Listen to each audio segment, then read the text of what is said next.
Hello everyone, welcome to computer science E class.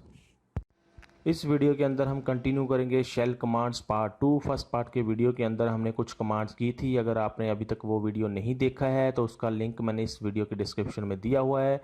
आप पहले उन कमांड्स को देखें ताकि आपको उनके बारे में भी अंडरस्टैंडिंग हो सके। इस पार्ट के वीडियो के अंदर हम कुछ कमांड्स को करेंगे और उनके बारे में अंडरस्टैंड करेंगे, कैसे उनको यूज़ करते हैं, क्या उनका पर्पस होता है, ये हम इस वीडियो के अंदर देखेंगे। तो उसके लिए पहले हम वर्चुअल बॉक्स को स्टार्ट कर लेते हैं। वर्चुअल बॉक्स के अंदर हमने लिनक्स का उबंटू डिस्ट्रीब्यूशन इंस्टॉल करके रखा हुआ है। इसको मैं कर देता हूँ स्टार्ट पे क्लिक करते ही ये मेरा उबंटू डिस्ट्रीब्यूशन स्टार्ट होने शुरू हो जाएगा।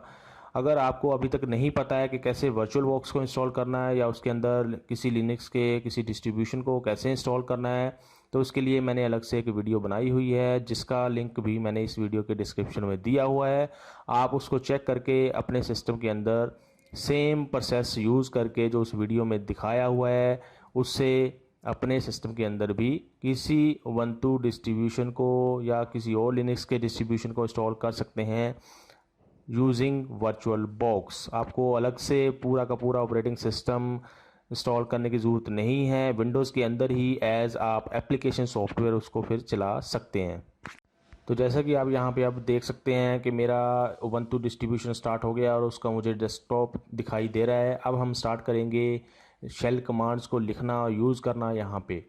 उसके लिए सबसे पहले हमें डैश बटन के ऊपर क्लिक करना होता है। डैश बटन पे क्लिक करने के बाद हमें एक ऐसा विंडो दिखाई देती है, उसके ऊपर आइकन्स बने हुए हैं। वहाँ पे हमने टर्मिनल के ऊपर क्लिक करना है जिसके ऊपर फिर हम शेल कमांड्स को लिखते हैं। अगर आपको टर्मिनल यहाँ पे विजिबल नहीं है तो आप यहाँ पे सर्च कर सकते हैं। तो मैंने इस पे टर्मिनल के ऊपर क्लिक किया और ये मुझे टर्मिनल का इंटरफेस या टर्मिनल की विंडो यहाँ पे अब दिखाई दे रही है। यहाँ पे अब हम सारी शेल कमांड्स को एक एक करके लिख के देखेंगे उनका क्या पर्पस होता है।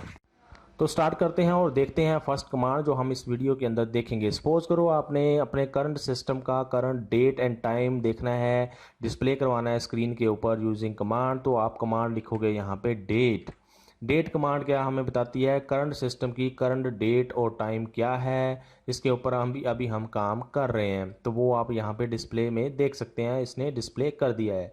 इसको वेरीफाई करने के लिए आप यहाँ पे क्लिक कर सकते हैं और यहाँ पे देख सकते हैं करंट डेट क्या है सिस्टम की और वही इसने हमें दिखाई है और उसका टाइम क्या है वो भी हमें उस टाइम पे दिखा रहा है। तो ऐसे हम current date and time check कर सकते हैं सिस्टम के ऊपर। इसको हम अलग तरीके से भी यूज़ कर सकते हैं। सपोज करो आपने करंट डेट है उसमें से कौन सा डे है सिर्फ वही डिस्प्ले करवाना है, तो उसके लिए हम कमांड लिखेंगे date space plus percentage D मैंने यहाँ पे स्मॉल लेटर में लिखा है, ये भी आपने ध्यान रखना है। अगर आप करंट डेट का सिर्फ डे ही प्रिंट करना चाहते हैं, डिस्प्ले करना चाहते हैं, तो उसके लिए हम ऐसे कमांड लिखेंगे। इसने सिर्फ हमें 22 दिखाया है जो आज करंट डे है करंट डेट का। अगर सपोज करो आप जो डेट है सिर्फ उसको यूज़ करना चाहते हैं, सिर्फ डेट को देखने के लिए, टाइम आप डिस्प्ले नहीं करवाना चाहते हैं, तो आप कमांड लिखोगे डेट उसके बाद space plus percentage capital D. अब यहाँ पे देखना है आपने डिफरेंस कैपिटल डी और स्मॉल डी के अंदर। कैपिटल डी से हमें क्या है, ये सिर्फ डेट दिखाता है, टाइम नहीं दिखाता है सिस्टम का। तो ऐसे भी हम इस कमांड को यूज़ कर सकते हैं। तो ये है डेट कमांड जिसको हम अलग अलग तरीके से यूज़ कर सकते हैं करंट सिस्टम की डेट एंड टाइम को डिस्प्ले करने के लिए। नेक्स्ट कमांड जो हम यहाँ पे देखेंगे वो होती है कैल कमांड। कई इसको सोचते हैं या जिन्होंने नहीं पढ़ा होता है इसके बारे में, उसका नाम देख के कैल है कि तो वो सोचते हैं कि ये एक कैलकुलेटर है, कैलकुलेटर कमांड है, कैलकुलेट करने के लिए यूज़ की जाती है। लेकिन ये कैलकुलेटर कमांड नहीं है या कैल्क कमांड नहीं है, ये होती है कैलेंडर कमांड, कैलेंडर को डिस्प्ले करने के लिए। अगर मैं कैल लिख के एंटर प्रेस करता हूँ तो ये मुझे करंट जो मंथ चला हुआ है सिस्टम का, जैसे कि यहाँ पे आप देख सकते हैं करंट मंथ जून है अभी सिस्टम के ऊपर, तो ये करंट मंथ का पूरा कैलेंडर हमें शो कर देगा अगर हम सिर्फ कैल लिख के एंटर प्रेस करेंगे। अगर आप चाहते हो कि आपने पूरे साल का कैलेंडर देखना है तो आप लिखोगे कैल, उसके बाद लिखोगे 2020। जैसे मैंने 2020 का देखना है पूरा साल का कैलेंडर, तो मैं 2020 लिख देता हूँ, एंटर प्रेस किया तो आपको ये 2020 का पूरा कैलेंडर यहाँ पे डिस्प्ले कर देगा। उसके बाद सपोज करो आप किसी और साल का देखना चाहते हैं तो आप यहाँ पे ईयर चेंज कर सकते हैं। जैसे मैंने 1998 का देखना है तो वो मैंने लिखा, एंटर प्रेस किया, तो ये 1998 का कैलेंडर मुझे यहाँ पे दिखा रहा है। उसके हिसाब से आप अपने ईयर को चेंज कर सकते हैं। सपोज करो आप करंट ईयर का ही कैलेंडर देखना चाहते हैं, उसको हम अलग तरीके से भी लिख सकते हैं, कैल उसके बाद स्पेस -y। ये y ऑप्शन हम इसके साथ यूज़ कर सकते हैं। ये हमें करंट ईयर का पूरा कैलेंडर दिखा देता है। तो आप यहाँ पे देख सकते हैं करंट ईयर हमें इसने कैल -y कमांड ने शो कर दिया है, जो है 2020। तो आप दो तरीके से करंट ईयर को देख सकते हैं, एक हो गया कैल y और दूसरा हो गया अगर आप यहाँ पे 2020 ही लिख दो। तो दोनों तरीके से हम करंट ईयर को चेक कर सकते हैं कैल कमांड का यूज़ करके। उसके बाद सपोज करो आपने किसी एक पर्टिकुलर मंथ का कैलेंडर देखना है, तो उसके लिए आप लिख सकते हैं कैल, सपोज करो मैंने जनवरी महीने का 2020 का कैलेंडर देखना है, तो मैंने ये लिखा। जनवरी को हम बोल सकते हैं कि वो फर्स्ट मंथ है, तो हमने लिख दिया 01, या फिर आप सिंपल 1 भी लिख सकते हैं ऐसे। उसके बाद कौन से साल का आपने मंथ देखना है, तो वो साल भी आपने यहाँ पे लिखना होता है।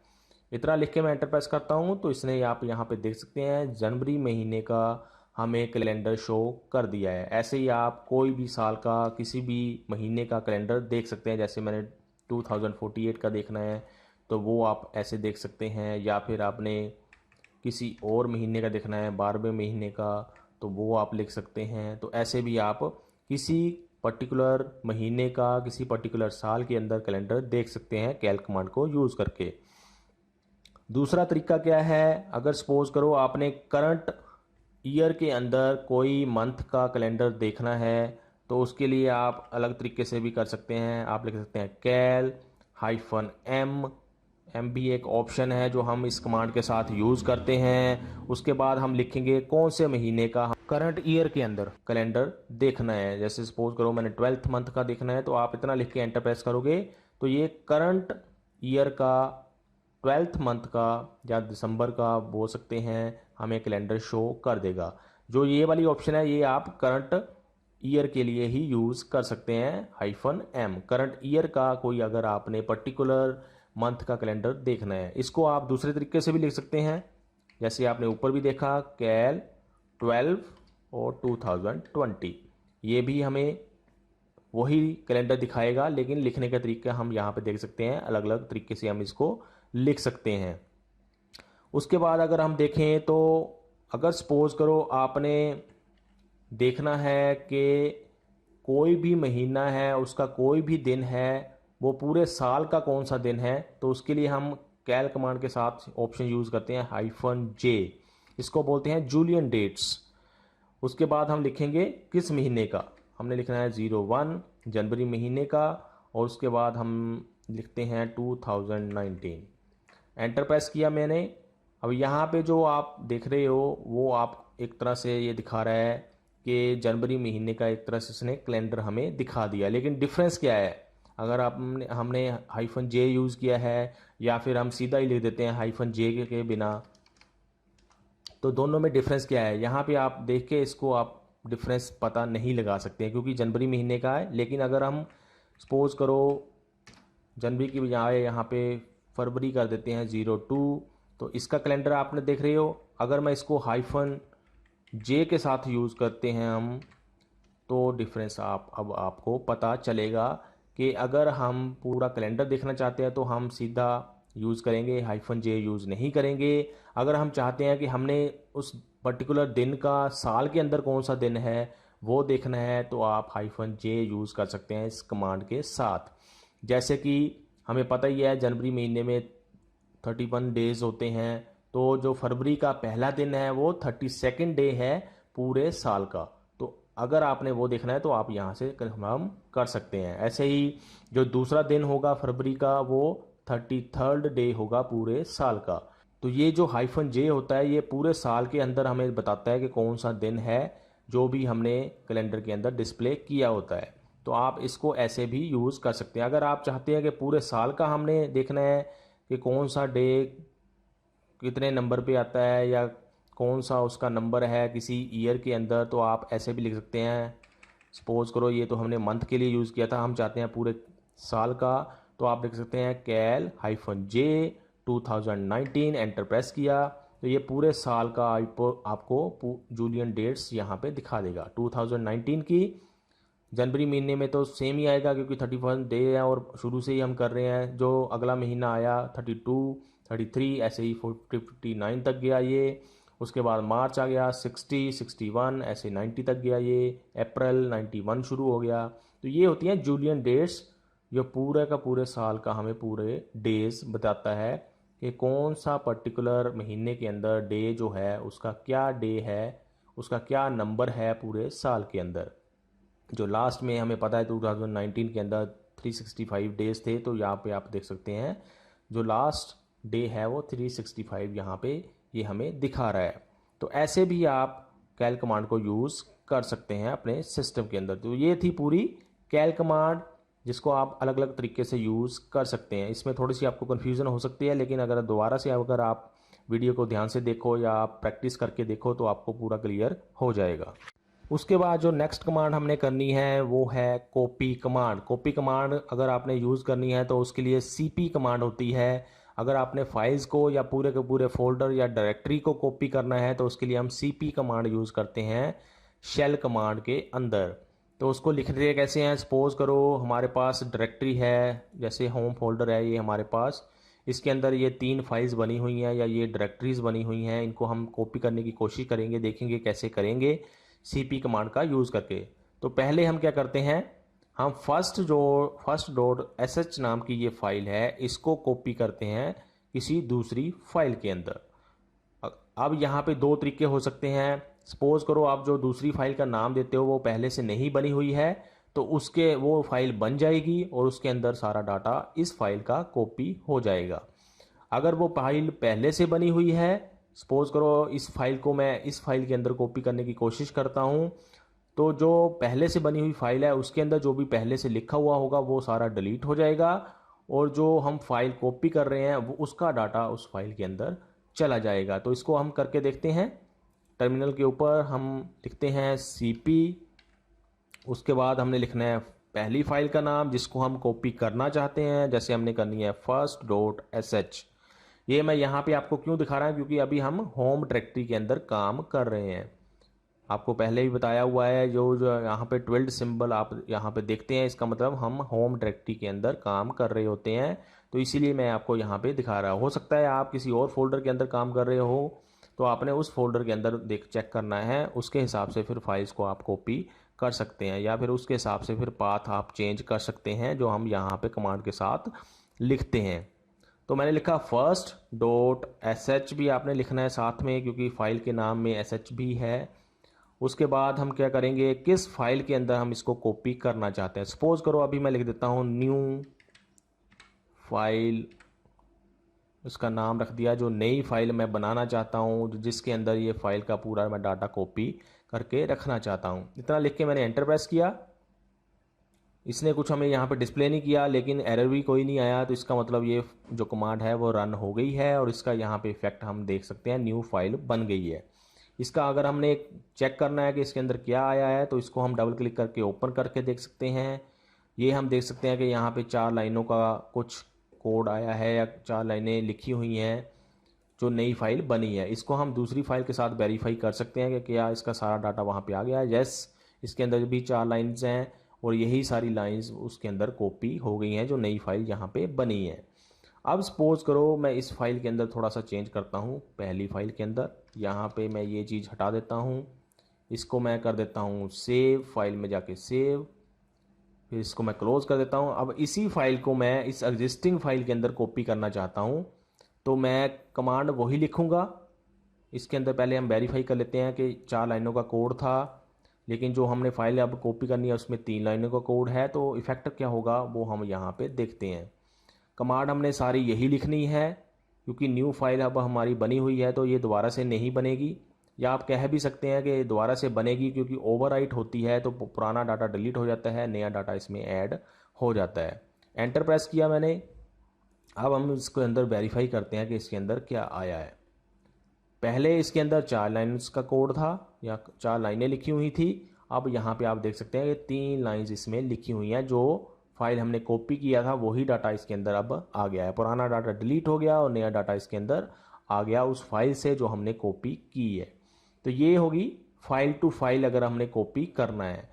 अब सपोज करो हमने इसी फाइल को कॉपी करना है किसी और फोल्डर के अंदर। जैसे सपोज करो यहाँ पे वीडियोज़ नाम का फोल्डर बना हुआ है, हम चाहते हैं कि इस फाइल को हमने कॉपी करना है इस फोल्डर के अंदर।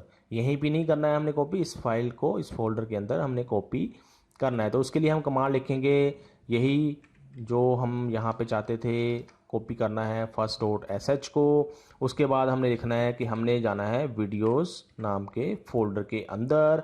अगर आप इतना लिख के एंटर प्रेस करोगे तो ये क्या करेगा, वीडियोज़ नाम का जो फोल्डर है उसके अंदर उसी नाम की फ़ाइल बना देगा जिस नाम की फ़ाइल ये हमने कॉपी की हुई है। अगर आप चाहते हो कि नहीं हमने इसको अलग नाम से बनाना है, उसके अंदर कॉपी करना है, तो उसके लिए आप कमांड को थोड़ा सा चेंज करेंगे। आप यहाँ पे / लगा के जो नई फाइल का नाम रखना चाहते हैं, जैसे सपोज़ करो मैंने सिर्फ रखना है first.sh नहीं लगाना है, तो मैंने इतना लिख के एंटर प्रेस कर दिया। अब मैं यहाँ पे जाता हूँ दोबारा से वीडियोज़ नाम के फोल्डर के अंदर। तो यहाँ पे ये वाली पहले से बनी हुई है, जो हमने पहले कमांड चलाई उससे बनी है। और ये जो अब हमने कमांड चलाई है, जो हम नया नाम रख के इसको सेव करना चाहते हैं या कॉपी करना चाहते हैं, तो यहाँ पे ऐसे ये कॉपी हो गया है। तो ऐसे आप एक फाइल को किसी दूसरे फोल्डर के अंदर भी कॉपी कर सकते हैं। या फिर सपोज़ करो आप इस डायरेक्टरी के अंदर काम कर रहे हैं शेल के ऊपर या टर्मिनल के ऊपर, और आप चाहते हैं कि ये जो फाइल बनी है फर्स्ट नाम की वीडियोज़ के अंदर, इसको आप इस फोल्डर के अंदर लेके आना चाहते हैं करंट डायरेक्टरी के अंदर। तो उसके लिए आप क्या कमांड लिखोगे, आप लिखोगे cp, उसके बाद क्योंकि हमारा वीडियोज़ के अंदर फर्स्ट नाम की जो फाइल है उसको हम कॉपी करना चाहते हैं। कहाँ पे करना चाहते हैं कॉपी, जो हमारी करंट डायरेक्टरी है। करंट डायरेक्टरी हम डॉट से डिनोट करते हैं, डॉट जो होता है ये करंट डायरेक्टरी होता है। इतना लिख के मैंने एंटर प्रेस किया। अब हम यहाँ पे देखते हैं तो ये फर्स्ट नाम की फ़ाइल जो है यहाँ पे वीडियोस नाम के फोल्डर से कॉपी हो गई है। वीडियोस नाम के फाइल फोल्डर में ये बनी हुई थी या डायरेक्टरी में बनी हुई थी, और उसको हमने बाहर करंट डायरेक्टरी में कॉपी कर लिया है। तो ऐसे भी आप कमांड को चला सकते हैं।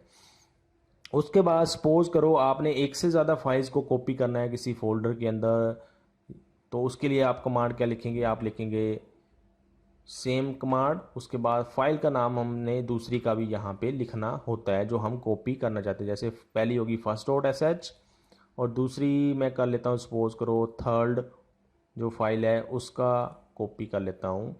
उसके बाद लिखा मैंने यहाँ पे थर्ड पहली फाइल का नाम स्पेस दूसरी फाइल का नाम, ऐसे तीसरी का चौथी का पांचवी का जितनी मर्जी आप कर सकते हैं। कहाँ पे करना है उसका पाथ आपने यहाँ पे देना होता है। जैसे मैंने वीडियोस नाम के फोल्डर के अंदर करना है तो फर्स्ट मैं हटा देता हूँ यहाँ से। वीडियोस नाम के अंदर भी एक टेस्ट नाम का मेरा फोल्डर बना हुआ है, उसके अंदर सपोज करो मैं इसको कॉपी करना चाहता हूँ, तो ये मैंने लिख दिया और एंटर प्रेस किया। तो उसके बाद मैं अब यहाँ पे वेरीफाई करता हूँ कि क्या वो टेस्ट नाम के फोल्डर में कॉपी हुई हैं। यस, ये कॉपी दोनों हो गई हैं। तो ऐसे आप फाइल्स को, एक से ज़्यादा फाइल्स को एट ए टाइम एक ही कमांड का यूज़ करके किसी फोल्डर में कॉपी कर सकते हैं। अब सपोज करो आपने पूरे के पूरे फोल्डर को या डायरेक्टरी को ही कॉपी करना है किसी दूसरे फोल्डर या डायरेक्टरी के अंदर। मतलब हम एक एक फाइल को नहीं कॉपी करना चाहते हैं, हम पूरे के पूरे फोल्डर को ही कॉपी करना चाहते हैं किसी दूसरे फोल्डर के अंदर। तो उसके लिए आपको कमांड लिखनी पड़ेगी cp, उसके बाद एक ऑप्शन हमें यूज़ करनी पड़ती है इसके अंदर -r। अगर आप -r यूज़ नहीं करोगे तो ये काम नहीं करेगी जब आप डायरेक्टरी के अंदर कुछ फाइल्स भी होंगी, क्योंकि r का मतलब होता है रिकर्सिव। रिकर्सिव का मतलब ये हुआ कि फोल्डर के अंदर जितनी फाइल्स या फोल्डर्स आगे बनी हुई हैं वो सारी की सारी कॉपी होनी चाहिए। तो इसलिए -r हमें इसके साथ यूज़ करना पड़ता है। उसके बाद आपने पहले फोल्डर का नाम लिखना है जिसको आप कॉपी करना चाहते हैं। जैसे सपोज करो हम वीडियोज़ नाम के फोल्डर को कॉपी करना चाहते हैं, तो मैं लिख देता हूँ वीडियोज़। वीडियोज़ लिखने के बाद मैंने लिखा कि कहाँ पे मैंने कॉपी करना है इसको। सपोज करो मैं इसको एग्जाम्पल नाम के फोल्डर के अंदर कॉपी या पब्लिक नाम के फोल्डर के अंदर कॉपी करना चाहता हूँ। तो पब्लिक नाम का फोल्डर मैंने कॉपी करना है, तो उसका नाम का मैं यहाँ पे फोल्डर का नाम लिखूँगा, वो है पब्लिक। एंटर प्रेस किया, कमांड हमारी रन हो गई है। अब यहाँ पे हम जाके वेरीफाई कर सकते हैं कि वीडियोज़ नाम का फोल्डर और उसके अंदर जो भी फाइल्स या फोल्डर्स आगे बनी हुई हैं वो सारी की सारी कॉपी हो गई हैं। तो ऐसे आप पूरे के पूरे फोल्डर को भी कॉपी कर सकते हैं इस कमांड को यूज़ करके। तो ये थी पूरी कॉपी कमांड, फाइल्स या फिर फोल्डर्स को कॉपी करने के लिए from one location to another location. इसको आप अलग अलग तरीके से कर सकते हैं, अलग अलग फोल्डर के अंदर या फिर अलग अलग डायरेक्टरी के अंदर यूज़ कर सकते हैं। करंट डायरेक्टरी मैंने आपको बता दी, करंट डायरेक्टरी के अंदर ही अगर आपने कॉपी करनी है कोई चीज़ तो उसको हम डॉट से डिनोट करते हैं। सपोज करो आपने अब जो हमने यहाँ पे पब्लिक नाम के अंदर वीडियोज़ नाम का फ़ोल्डर बनाया या इसके अंदर टेस्ट नाम का जो फ़ोल्डर बनाया है उसके अंदर जो ये फाइल है इसको आप कॉपी करना चाहते हैं होम डायरेक्टरी के अंदर, जो करंट डायरेक्टरी के अंदर हम काम कर रहे हैं। मतलब जहाँ पे जो शेल के ऊपर हम कमांड्स लिख रहे हैं, जो हमारी करंट डायरेक्टरी है उसके अंदर हम उस फाइल को कॉपी करना चाहते हैं जो हमारे पब्लिक फ़ोल्डर के अंदर, वीडियोज़ फ़ोल्डर के अंदर, टेस्ट नाम के फ़ोल्डर के अंदर ये फाइल है, इसको हम कॉपी करना चाहते हैं करंट डायरेक्टरी में। तो उसको हम कैसे लिखेंगे? हम लिखेंगे cp पब्लिक नाम का फ़ोल्डर है, उसके अंदर वीडियोज़ नाम का फ़ोल्डर है, उसके अंदर टेस्ट नाम का फ़ोल्डर है, उसके अंदर first.sh नाम की फ़ाइल है, इसको हम कॉपी करना चाहते हैं करंट डायरेक्टरी के अंदर। तो मैंने लिखा डॉट। अब क्योंकि करंट डायरेक्टरी में हमारे पहले से ही first.sh नाम की फ़ाइल बनी हुई है तो हम कोई और नाम दे देते हैं इसको जो कॉपी होगी फ़ाइल। तो वो कैसे करना है? डॉट, डॉट का मतलब हो गया करंट डायरेक्टरी स्लैश, सपोज करो इसको मैं रख देता हूँ second.sh, ये फाइल का नाम होगा जब वो कॉपी होके करंट डायरेक्टरी में आएगी। एंटर प्रेस किया, यहाँ पे हम वेरीफाई कर सकते हैं कि second.sh नाम की फ़ाइल कॉपी होके आ गई है। तो ऐसे भी आप कर सकते हैं इसको। तो ये पूरी होगी cp कमांड या कॉपी कमांड। उसके बाद सपोज करो हमने आगे जो कमांड करनी है, हमने क्या करना है कि किसी फाइल के अंदर हम कोई चीज़ सर्च करना चाहते हैं, कोई स्ट्रिंग सर्च करना चाहते हैं, कोई टेक्स्ट सर्च करना चाहते हैं कि वो उस फाइल के अंदर वो चीज़ अवेलेबल है या नहीं है। अब यहाँ पे तो हमारे पास छोटी छोटी फाइल्स हैं जिनके अंदर 3-4 लाइनों का हमने लिखा हुआ है, तो इसके अंदर तो हम वैसे ही इसको ओपन करके देख सकते हैं। लेकिन सपोज़ करो आपके पास कोई फाइल है जिसके अंदर हज़ारों लाइनों को आपने लिखा हुआ है, तो उसके अंदर कुछ चीज़ सर्च करनी है आपने कमांड को लिख के, तो उसको हम कैसे लिखते हैं वो हम यहाँ पे करेंगे। उसके लिए कमांड होती है grep या फिर इसको आप ग्रेप बोल सकते हैं। तो ग्रेप कमांड होती है जिसका यूज़ करते हैं हम किसी स्ट्रिंग को सर्च करने के लिए किसी फाइल के अंदर।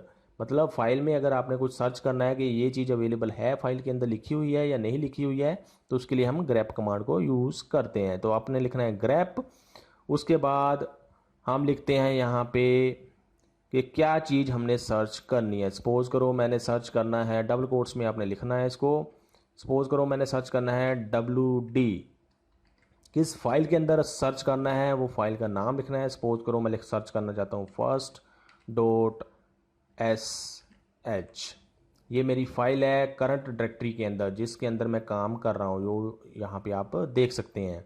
अगर आप किसी और फोल्डर के अंदर काम कर रहे हो, जैसे सपोज़ करो आप वीडियोज़ नाम के फोल्डर के अंदर काम कर रहे हो, तो जहाँ पे जो आप फाइल देखना चाहते हैं या जिस फाइल के अंदर सर्च करना चाहते हैं वो आप उसका पाथ या नाम लिखोगे।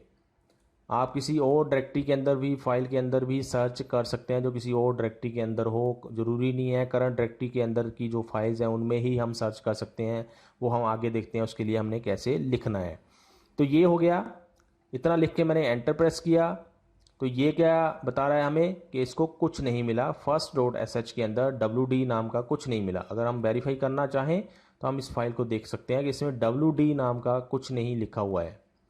अब सपोज़ करो हम कुछ लिखा हुआ सर्च करते हैं कि कुछ लिखा हुआ हो भी इसमें, जैसे सपोज़ करो मैं यहाँ पे लिख देता हूँ WD की जगह पे LS, एंटर प्रेस किया। अब यहाँ पे इसने हमें LS डिस्प्ले कर दिया, इसका मतलब इसको मिल गया कि इस फाइल के अंदर LS लिखा हुआ है कहीं ना कहीं। ये पूरी की पूरी लाइन डिस्प्ले करता है। सपोज़ करो मैं यहाँ पे कुछ और भी लिख देता हूँ, इसको मैंने कर दिया सेव, फिर से मैं वही कमांड चलाता हूँ, एंटर प्रेस किया। अब यहाँ पे देखो पूरी की पूरी लाइन डिस्प्ले कर रहा है और उसके अंदर LS को इसने हाईलाइट किया हुआ है कि ये चीज़ यहाँ पे है, अवेलेबल है, और इस लाइन के अंदर ये अवेलेबल है इस फाइल के अंदर। ये चीज़ हमें डिस्प्ले कर देता है। अगर आप सपोज़ करो चाहते हैं कि कौन सी लाइन के अंदर उस लाइन का नंबर भी आपको डिस्प्ले हो, तो उसके लिए आप ग्रैप कमांड को थोड़ा सा चेंज करेंगे, वो उसके अंदर आप लिखेंगे -n। -n से क्या होगा, ये आपको नंबर भी दिखा देगा कि कौन सी नंबर की लाइन के अंदर ये आपको यहाँ पे इस कमांड को मिला है, जो भी स्ट्रिंग हम सर्च कर रहे हैं किसी फाइल के अंदर। जैसे यहाँ पे हम देख सकते हैं पहली लाइन के अंदर ही है, तो इसने हमें यहाँ पे 1 डिस्प्ले कर दिया। तो ऐसे भी हम इसको यूज़ कर सकते हैं अगर हमने लाइन नंबर भी देखना हो कि किस लाइन के अंदर स्ट्रिंग मिला है फाइल में। उसके बाद सपोज करो आप यहाँ पे एल को जो स्मॉल में लिखा हुआ है इसको कैपिटल में लिख देता हूँ मैं, एंटर प्रेस किया, तब इसको कुछ नहीं मिलेगा, क्योंकि जैसे कि पहले भी बताया हुआ केस सेंसिटिव है ये। तो ये केस सेंसिटिव देखेगा, जो भी इसको केस सेंसिटिव चीज़ें मिलेंगी उसके हिसाब से ही सर्च करेगा। यहाँ पे एल स्मॉल में लिखा हुआ है इसलिए इसको कुछ भी नहीं मिला, क्योंकि दोनों को ये डिफ्रेंशिएट कर रहा है, दोनों को डिफरेंट मान रहा है। अगर आप चाहते हैं कि नहीं ऐसा नहीं होना चाहिए, चाहे स्मॉल में है चाहे कैपिटल में है, हमने यहाँ पे चाहे जो मर्जी लिखा हो लेकिन वो मैच होना चाहिए, तो उसकी जगह पे हम -i भी लिख सकते हैं। -i क्या होता है, इग्नोर केस। केस चाहे जो मर्जी हो, बस ये चीज़ हमने फाइंड करनी है फाइल के अंदर। इतना लिख के मैंने एंटर प्रेस किया, तो अब यहाँ पे ये हमें डिस्प्ले कर रहा है, चाहे स्मॉल में है चाहे कैपिटल में है, सबको अब मैच करेगा ये। तो ऐसे भी आप इग्नोर केस कर सकते हैं ग्रैप कमांड के साथ। अब सपोज करो आपने एक से ज़्यादा चीज़ें सर्च करनी हैं किसी फाइल के अंदर, एक चीज़ नहीं सर्च करनी है, तो हम कमांड क्या लिखेंगे, इनको मैं अभी हटा देता हूँ। ये भी आप यूज़ कर सकते हैं, लेकिन अभी मैं आपको सिंप्लिसिटी के लिए यहाँ पे हटा रहा हूँ। उसके लिए आपने लिखना है -e, पहली चीज़ जो आप सर्च करना चाहते हैं, उसके बाद फिर से -e जो दूसरी चीज़ आप सर्च करना चाहते हैं इस फाइल के अंदर। जो सपोज करो मैं यहाँ पे WHO लिखा हुआ है, इसको ही सर्च करना चाहता हूँ, तो मैंने लिख दिया WHO। ज़रूरी नहीं है अपना पूरा ही लिखना है, HO भी लिख सकते हैं तब भी ये मिलेगा। इसको एंटर प्रेस किया मैंने। अभी यहाँ पे देखो इसको सिर्फ हु मिला, यहाँ पे LS इसने फाइंड नहीं किया। क्यों? क्योंकि L जो है यहाँ पे स्मॉल में है, लेकिन हम सर्च कर रहे हैं कैपिटल में, और हमने -i यहाँ पे अब नहीं यूज़ किया है, इसलिए उसने इग्नोर केस नहीं किया और सिंपल उसको जो मिला जैसा मिला वही हमें यहाँ पे डिस्प्ले किया है। हु स्मॉल में ही था सारा, और हमें यहाँ पे भी हु लिखा है स्मॉल में, तो इसलिए इसने इसको मैच कर लिया। अगर हम चाहते हैं LS भी मैच हो तो हमें -i भी यूज़ करना पड़ेगा। अब आप यहाँ पे देख सकते हैं कि दोनों चीज़ें हमें ये डिस्प्ले कर रहा है, दोनों चीज़ें इसको मिल गई हैं। अगर आप चाहते हैं लाइन नंबर भी देखें तो आप यहाँ पे लाइन नंबर के लिए -n भी लगा सकते हैं, जिससे ये लाइन नंबर भी आपको दिखा देगा कि किस लाइन के अंदर वो स्ट्रिंग आपको मिली है। तो ये है ग्रैप कमांड। इसको यूज़ करने का तरीका अलग अलग तरीके से हम इसको यूज़ कर सकते हैं। जैसे कि एक चीज़ मैंने और बतानी थी आपको, वो है कि ग्रैप को अगर यूज़ करके आपने किसी और डायरेक्टरी के अंदर जो फाइल्स बनी हुई हैं उनके अंदर अगर आपने सर्च करना है, जैसे सपोज़ करो वीडियोज़ नाम का फ़ोल्डर है, इसके अंदर ये फर्स्ट नाम की जो फ़ाइल बनी हुई है, इसको हम ओपन करके देख लेते हैं। इसके अंदर जैसे ये डेट लिखा हुआ है, इसके अंदर हमने सर्च करना है अपनी करंट डायरेक्टरी से ही। तो हम क्या करेंगे, कमांड में थोड़ा सा चेंज करेंगे, हम लिखेंगे ग्रैप। उसके बाद क्या हमने सर्च करना है, हमने करना है सर्च डेट किस फाइल के अंदर, और वो फाइल का हमने पाथ लिखना है पूरा।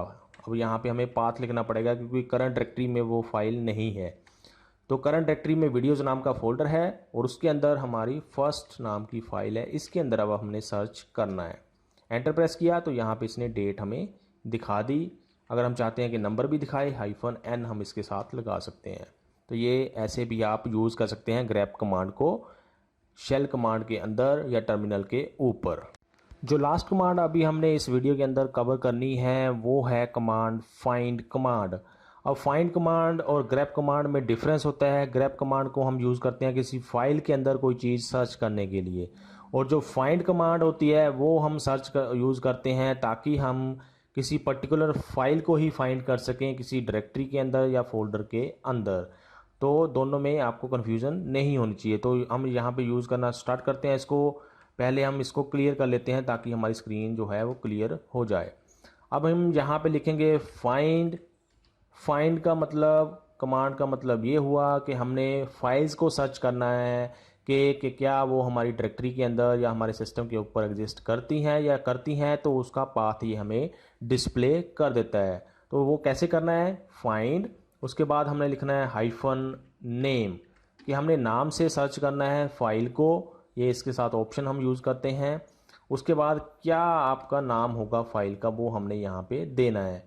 उसके बाद सपोज करो हमने सर्च करना है फर्स्ट, और मैंने इतना लिख के इसको एंटर प्रेस कर दिया, तो अभी यहाँ पे ये आपको डिस्प्ले कर रहा है इसको फर्स्ट नाम की जो फाइल है वो कहाँ कहाँ पे मिली है। जैसे कि यहाँ पे आपको दिखा रहा है पब्लिक वीडियोज़ नाम के फोल्डर के अंदर, ये डॉट का मतलब जैसे मैंने पहले भी आपको बताया कि ये है करंट डायरेक्टरी जिसके अंदर हम काम कर रहे हैं। करंट डायरेक्टरी में पब्लिक नाम का फोल्डर, उसके अंदर वीडियोज़ नाम का फोल्डर, और उसके अंदर ये फर्स्ट नाम की फ़ाइल बनी हुई है। ऐसे ही करंट डायरेक्टरी के अंदर फर्स्ट नाम की फ़ाइल बनी हुई है, जैसे यहाँ पे आप देख सकते हैं। अब आप यहाँ पे सोच रहे होंगे कि ये वाली क्यों नहीं आई, क्योंकि इसने सिर्फ फर्स्ट को ही सर्च करना है, इसके आगे फर्स्ट डॉट एस एच भी लगा हुआ है, इसलिए इसको ये वाली इसको मैचिंग नहीं लगी और इसको इसने डिस्प्ले नहीं किया। तो ये चीज़ डिस्प्ले हो गई। उसके बाद वीडियोज़ नाम के फोल्डर में फर्स्ट नाम की फ़ाइल बनी हुई है, जैसा कि हम यहाँ पे वेरीफाई कर सकते हैं। अगर हम चाहते हैं कि फर्स्ट के नाम की जो भी फाइल है, जितनी भी फाइल्स हैं वो सारी डिस्प्ले हों, चाहे उसके बाद में कुछ मर्जी हो, जैसे इसमें डॉट एस एच है ये भी डिस्प्ले हो जाए, तो उसके लिए हमें कमांड में थोड़ा सा चेंज करना पड़ेगा। फर्स्ट के बाद हम लगा देंगे स्टार। स्टार का मतलब है कि पहला जो फाइल का नाम होगा उसके अंदर पहले जो कुछ अक्षर होंगे वो होंगे फर्स्ट, उसके बाद चाहे जो मर्जी हो उसके नाम में। तो ये लिख के मैंने एंटर प्रेस किया। अभी आप यहाँ पे देख सकते हैं फर्स्ट अंडरस्कोर रन, इसके बाद जैसे कि ये कुछ भी लिखा हुआ है, फर्स्ट आ गई, ये भी आ गई, ये सारी की सारी फाइल्स आ गई हैं। सब फाइल्स को अगर आप ध्यान से देखो बिल्कुल लास्ट में, तो फर्स्ट नाम है, नाम के अंदर फर्स्ट जो है वो पहले शुरू हुआ है उस फाइल के नाम के अंदर, और बाद में चाहे जो मर्जी हो वो सारी की सारी इसने हमें डिस्प्ले कर दी, उन सब का पाथ भी हमें डिस्प्ले कर दिया करंट वर्किंग डायरेक्टरी के अंदर। तो ये तरीका है फाइल्स को सर्च करने का फोल्डर्स के अंदर या करंट डायरेक्टरी के अंदर। अगर हम चाहते हैं कि हमने रूट डायरेक्टरी के अंदर जो सबसे मेन डायरेक्टरी होती है जिसके अंदर आगे सारी डायरेक्टरीज या फाइल्स बनी होती हैं, उनके अंदर हम किसी चीज़ को सर्च करना चाहते हैं, किसी फाइल को सर्च करना चाहते हैं, तो हम लिखते हैं फाइंड स्लैश फॉरवर्ड स्लैश, इसका मतलब होता है कि रूट डायरेक्टरी।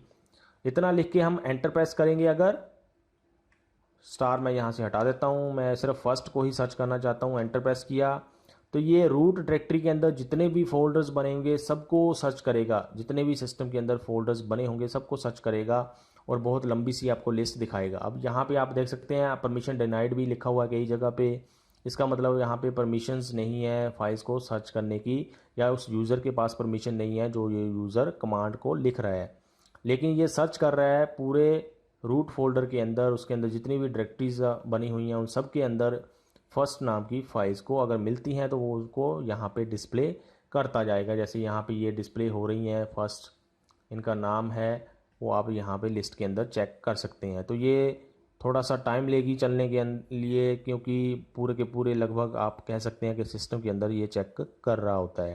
तो ये रूट डायरेक्टरी के अंदर इसने चेक किया और सारी लिस्ट हमें यहाँ पे डिस्प्ले कर दी स्क्रीन के ऊपर।